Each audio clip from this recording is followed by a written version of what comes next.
नमस्कार। बंगाल की लड़ाई में आज का दिन बेहद अहम था। इसलिए नहीं कि आज तीसरे फेज की वोटिंग संपन्न हुई है या उस वोटिंग में कांग्रेस और टीएमसी ने अपने अलग अलग दावे किए हैं, बल्कि आज इस पूरी जो रैलियां हैं, रैलियों के सहारे जो एक दूसरे पर हमला करके अब मतदाताओं को अपने हक में खींचने की जो लड़ाई चल रही है, उसमें आज बहुत सारी चीज़ें आपको नहीं दिखेंगी। आज प्रधानमंत्री नरेंद्र मोदी जब यहाँ थे, उन्होंने उस रैली में, एक अपनी 2 रैलियों में से एक में कहा, जब साफ तौर पर कहा कि अगर हम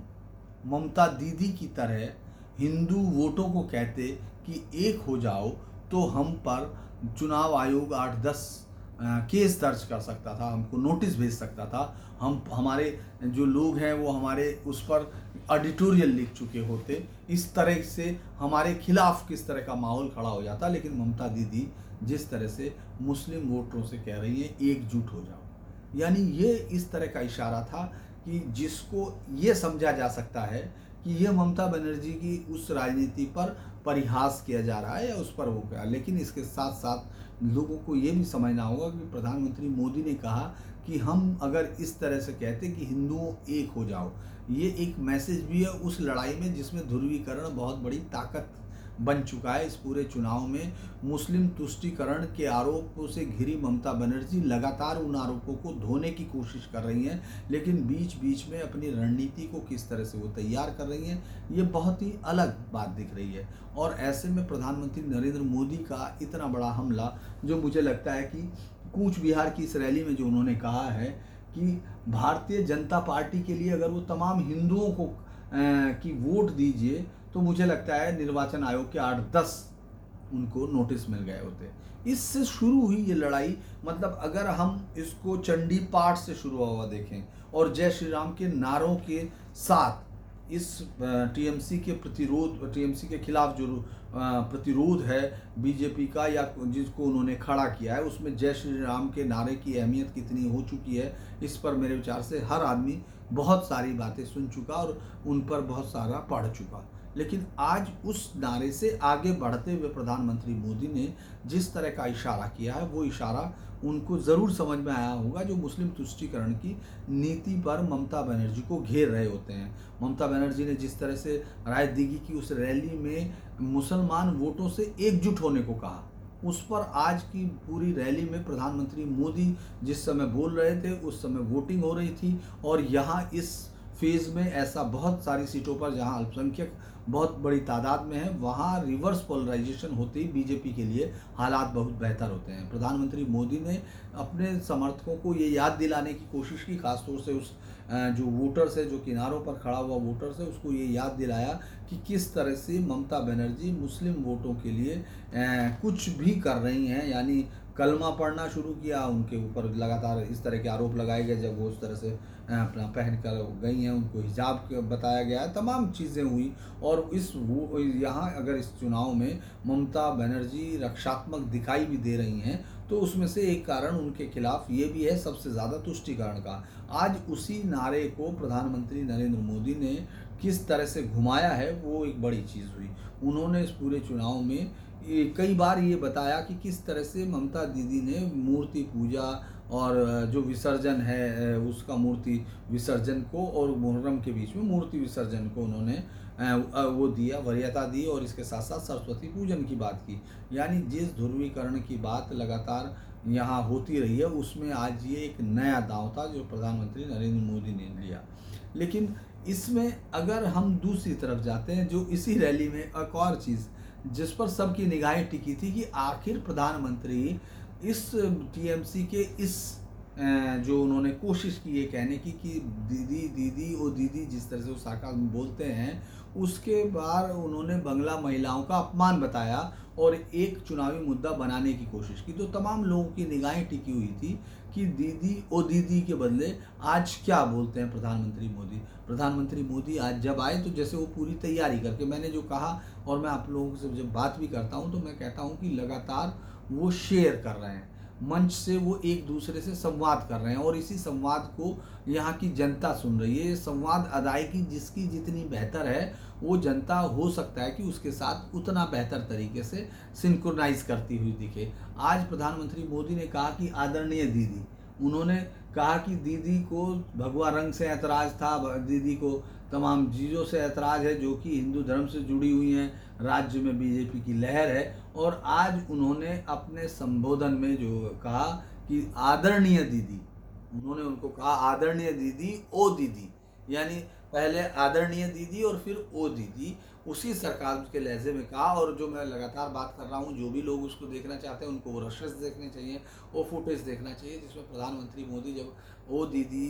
आदरणीय दीदी बोल रहे थे, उस वक्त महिलाओं की कितनी बड़ी तादाद, उनके समर्थकों की बहुत ज़्यादा खड़ी हुई थी। आज की रैली में जो हावड़ा में भी हुई थी, जहां उनको प्रधानमंत्री मोदी की उस रैली को लेकर तमाम लोगों की निगाहें टिकी हुई थी, यहाँ तक कि इस रैली पर बीजेपी के खुद के नेताओं की निगाह थी, क्योंकि यहाँ गांव में या उस तरह के इलाकों में जहाँ दूर दराज में जहाँ प्रधानमंत्री मोदी को देखने का एक बहुत बड़ा क्रेज भी है, लेकिन इस हिस्से में जिसको एक तरह से हम कोलकाता ही कहते हैं, उस हावड़ा ज़िले में अगर वहाँ प्रधानमंत्री मोदी की सभा में किस तरह के लोग आते हैं, कितने लोग आते हैं और वो भीड़ कितनी देर तक उनका इंतज़ार करती है, उनके कहने पर किस तरह रेस्पॉन्स करती है, इस पर विपक्षियों से ज़्यादा बीजेपी के खुद के नेताओं की निगाह थी कि आखिर इस मैदान को किस तरह से भरा जा सकता है, यहाँ आने वाली भीड़ को किस तरह से प्रधानमंत्री के साथ जोड़ा जा सकता है। तो जब ये सभा खत्म हुई, उनके नेताओं की पेशानियों पर जो आए हुए बल थे वो खत्म पड़े और उनको लगा कि ये सभा उनकी काफ़ी ठीक ठाक हुई। जबकि ये इलाका, आपको गौर करना होगा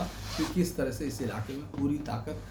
टीएमसी झोंक रही है और उसका बहुत बड़ा पुराना असर है जो 98 के बाद से, और जब 2007-11 के बाद पूरे हिस्से में टीएमसी इसको एक छत्र राज कर रही थी। उसमें लोकसभा चुनाव के वक्त भी यहाँ उसने काफ़ी अच्छा, मतलब काफ़ी मजबूत प्रतिरोध और वर्चस्व बनाए रखा था। इस पूरे समय में आज की सभा को वो लोग अपनी रैली में जितनी भीड़ का आकलन करते हैं वो करते हैं, लेकिन मेरे विचार से एक बहुत बेहतर भीड़ थी वहाँ, जहाँ जिस इलाके में बीजेपी के केंद्रीय नेताओं को अगर उनके जुलूस, उनके रोड शो आप देखते हैं तो वो अपने आप से बेहतर बता सकते हैं, लेकिन उन रोड शो को आप ये नहीं कह सकते कि वो बहुत ही कंक्रीट बढ़त दिलाते दिखते हों। प्रधानमंत्री मोदी की रैली वहाँ एक बेहतर रैली के तौर पर हुई, यानी बीजेपी के संकट मोचक, ये बल्कि संकट मोचक कहना भी उनकी भूमिका को कम करना है। यहाँ बीजेपी के लिए एकमात्र वही होने का जो एक दिख रहा है प्रतीक, वो वहाँ और ज़्यादा साफ हुआ कि वो वहाँ जो हावड़ा की रैली है उसमें भी अपने लिए वोट खींचते हैं, और वोट खींचते हैं साथ ही साथ जनता की भीड़ से अपने उम्मीदवारों के मनोबल को ऊंचा करते हैं। ये एक बड़ा लंबा समय हुआ। आज प्रधानमंत्री मोदी ने अपनी रैली में एक और बड़ी चीज़ कही, वो मुस्लिम वोटों पर हमला बोलते हुए, मतलब पूरी तरह से प्रधानमंत्री मोदी ही इस समय ममता बनर्जी की उस कल्ट के सामने बीजेपी की एक अभेद दीवार या बीजेपी का सबसे मजबूत वार भी बनकर उभरे हैं। वो साफ बोलते हैं कि दीदी, अब आपके हाथ से सबसे बड़ी ताकत भी चली गई, यानी वो ताकत, जिस ताकत के सहारे आप पूरे चुनाव में खड़ी थी, अब वो ताकत आपके हाथ से चली गई, यानी मुस्लिम मतों की ताकत आपके हाथ से चली गई। जिस तरह ममता बनर्जी ने राजनीति की रैली में उन लोगों के लिए कहा था जिसमें जो पीरजादा अब्बास सिद्दीकी और ओवैसी से सावधान रहने की बात कही थी, उनको कहा था कि ये बीजेपी के लोग हैं और इनको बीजेपी की मदद के लिए ही यहाँ खड़ा किया गया है ताकि वो लोग टीएमसी के वोट काट के उसको हरा सकें, और उन्होंने कहा था कि आपको इनसे सावधान रहना है। आज प्रधानमंत्री मोदी जैसे इसको पहले से सोच कर आए थे कि उनको इस पॉइंट को किस तरह उठाना है, और उन्होंने उसी तरह उठाया। भीड़ में जिस तरह से उन्होंने कहा, उस पूरी भीड़ को समझाते हुए कि ममता दीदी, आपकी सबसे बड़ी ताकत आपका साथ छोड़ गई और आपको ये डर सताने लगा कि वो दूसरी तरफ चले जाएंगे, इसीलिए आप उनसे अब अपील कर रही हैं, सीधी अपील कर रही हैं कि आप एकजुट रहिए, नहीं तो मैं हार जाऊंगी, आप उस मदद के लिए बोल रहे हैं। यानी प्रधानमंत्री मोदी की आज की रैली में एक और आगे की तरफ बढ़ता हुआ उनका जो लगातार तीखे होते जाते हुए हमलों में ये जुड़ाव था। एक उन्होंने कहा कि नंदीग्राम की जनता ही नहीं, आपसे नंदी भी नाराज़ हो गए। आपने देखा कि कल किस तरह से रैली में सड़क पर जिस तरह से उसके अचानक आ जाने के सांड के और जो पूरे अफरा तफरी मची और कितनी देर तक हो रहा, उस चीज़ को भी गौर किया। ये इलेक्शंस अगर आप देखेंगे तो ममता बनर्जी और प्रधानमंत्री नरेंद्र मोदी के बीच एक एक उनकी जो एक्शन है उसका रिप्रेजेंटेशन अगले दिन दोनों में से एक की रैली पर होता है, और वो इतना अपडेट रहते हैं कि अगली रैली में उसका जवाब भी मिल जाता है। यानी पूरी तरह से इस पूरी लड़ाई को हम मंच से देख रहे हैं, जैसे अगर आप दिन हटा दें और उनको दोनों रैलियों को एक दूसरे के सामने लाकर देखिएगा तो आपको लगेगा कि पूरी तरह से एक दूसरे के सामने सवाल जवाब करते हुए दो प्रतिद्वंद्वी हैं। तो हम लोग उनको देखते हैं और उनको देखने के बाद लगता है कि जैसे प्रधानमंत्री मोदी भी ममता बनर्जी के हर एक एक्ट को वॉच कर रहे हैं, तो उधर ममता दीदी भी वॉच कर रही हैं, लेकिन वो कुछ कुछ चीज़ों को एग्जीक्यूट कर रही हैं और कहीं कहीं अपना जिस तरह का बैलेंस उनको राजनीति में हम लोग देखते आए हैं बनाते हुए, उसमें से कहीं ना कहीं वो थोड़ा सा लूज कर रही हैं, जिसका नुकसान भी होता हुआ दिख रहा है। बहुत सारे लोग हमको ऐसे मिले जिन्होंने कहा कि इस तरह के शब्द इस्तेमाल नहीं करने चाहिए थे। मतलब ममता दीदी के लिए, ममता दीदी की तरफ से जब कहा गया तो उसमें बहुत कम लोगों को हमने सिर्फ उनके जो उनके मतदाता हैं उनके अलावा जो हार्ड कोर उनका समर्थक है उसको भी कई बार इस बात पर कि कोई इसमें बहुत सार्काज़्म है, इससे कोई अपमान नहीं हुआ है, ये ज़रूर सुना है। लेकिन आज भी अगर हम लोग, जहाँ मैं खड़ा था वहाँ एक स्कूटर्स जो कंपनी थी उसके 2-3 मैनेजर्स थे, उनसे बातचीत करते हुए, तो हो सकता है कि वो बीजेपी के वोटर हों, मैं ये नहीं कह रहा, लेकिन उन्होंने कहा कि इतना ज़्यादा अपमानजनक भाषा का इस्तेमाल ममता दीदी को नहीं करना चाहिए। बांग्ला भाषा एक सम्मान की भाषा है, हालांकि गाली गलौज सब भाषाओं में होते हैं, लेकिन एक देश के दूसरे सबसे बड़े पद पर बैठे हुए शख्स के खिलाफ जिसको जनता ने वोट दिया हो और यहाँ की जनता ने वोट दिया हो, यानी बंगाल की जनता से भी उसको बहुत ताकतवर वोट मिले जिनमें बहुत ज़्यादा अंतर नहीं रह गया था, यानी 1 लाख और 2 लाख वोट का अंतर था और 3% का अंतर था जो पूरे चुनाव में था। तो ये एक बड़ी ताकत वाला, नड्डा अड्डा गड्ढा फड्डा वाली चीज़ें तो हो ही गई थी, उन पर तो कोई था नहीं, लेकिन प्रधानमंत्री को जिस तरह से सीधे तौर पर वो अपमानजनक भाषा का इस्तेमाल करती हैं, बांध कर घुमाने की बात करती हैं, उस पर उन लोगों को क्षोभ था। जो पढ़े लिखे लोग हैं उनका कहना ये था कि एक पूरी आबादी को, जो लोग स्कूल गोइंग नौजवान हैं, उन तमाम लोगों को ये लगता है कि जैसे इस तरह के शब्दों से बचा जाना चाहिए था। सोशल मीडिया का बढ़ता हुआ प्रभाव भी आपको ये दिखाई देता है कि किस तरह से वो लोग इस बात को लेकर काफ़ी क्षुभित थे कि ये किस तरह से आप इस तरह की भाषा का इस्तेमाल कर रही हैं। हालांकि जो भी बीजेपी के नेता, वो जो हम लोग कल भी बात कर रहे थे, इस बात की बहुत सावधानी बरतते हैं कि कोई भी इस तरह का शब्द वो इस्तेमाल ना कर सकें कि जिससे प्रधानमंत्री मोदी के या उस मंच से उनके खिलाफ, ममता दीदी के खिलाफ कोई इस तरह का शब्द चला जाए जिसको वो यूज़ कर सके। एक और पर बातचीत जो प्रधानमंत्री मोदी ने की थी, मैं उस पर सभा, चूँकि मैं वहाँ उनकी प्रधानमंत्री मोदी की सभा को कोई एनालाइज नहीं कर रहा था, लेकिन आज काफ़ी इम्पोर्टेंट्स बातें रही चुनाव के बीच में। जब उनकी रैली होती है तो इस बात की तरफ कोशिश करते हैं। हालांकि ममता दीदी फिर अपने रो में थी, जिन्होंने किस तरह से बीजेपी को उसी, दरअसल उनके साथ ये हो रहा है कि वो उलझ रही हैं, वो एक बार भी नई चीज़ लाने में बहुत ही मुश्किल उनको इसलिए आ रही है कि उन्होंने अपने आप को एक ग्राउंड में बांध लिया है, उस ग्राउंड से वो इधर से उधर नहीं हो पा रही हैं, जिसके चलते उनके पास मंच से जो जब संवाद करती हैं तो वही पुराना रेटोरिक है। कोशिश उनकी ये है कि वो नया कुछ कर सके, क्योंकि वो ये चुनौती नहीं है और एक अभी तक की हो रही राजनीति के बिल्कुल खिलाफ ये है या उससे बिल्कुल अलग हटके है। अगर हम कहें कि अभी तक के राजनीतिक बंगाल के डिस्कोर्स में बीजेपी की बढ़त एकदम सिर के बल खड़े कर देने वाली चमक के अलावा कुछ भी नहीं है, क्योंकि वो अभी तक जो सोचा जा रहा था, जिस तरह की बात यहाँ होती थी, उसमें उससे अलग हटके और एकदम अपने आप को उसके